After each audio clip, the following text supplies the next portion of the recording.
നമ്മൾ ആദ്യമായി ബസ്സിലോ ട്രാമിലോ മെട്രോയിലോ യാത്ര ചെയ്യുകയാണെങ്കിൽ നമ്മുടെ കയ്യിൽ അത്യാവശ്യമായിട്ടുള്ള ഒരു കാര്യമാണ് നോൾ കാർഡ്. ഇപ്പോൾ നോൾ കാർഡിന്റെ നിരക്കിൽ ചെറിയ ചില മാറ്റങ്ങൾ വന്നിരിക്കുകയാണ്.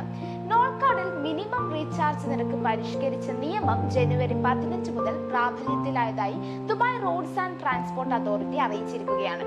മിനിമം ടോപ്പ് അപ്പ് ചാർജ് നിരക്ക് 5 ദിർഹത്തിൽ നിന്ന് 20 ദിർഹമായി ഉയർത്തിയിരിക്കുകയാണ്.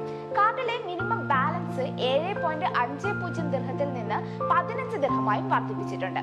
ദുബായ് മെട്രോ, ബസ്, ട്രാം, ബോട്ടുകൾ എന്നിവ ഉൾപ്പെടെ പൊതുഗതാഗത സംവിധാനങ്ങളിൽ യാത്ര ചെയ്യാനായി പ്രീപെയ്ഡ് സ്മാർട്ട് കാർഡ് എന്ന നിലയിലാണ് നോൾ കാർഡ് ഉപയോഗിക്കുന്നത്.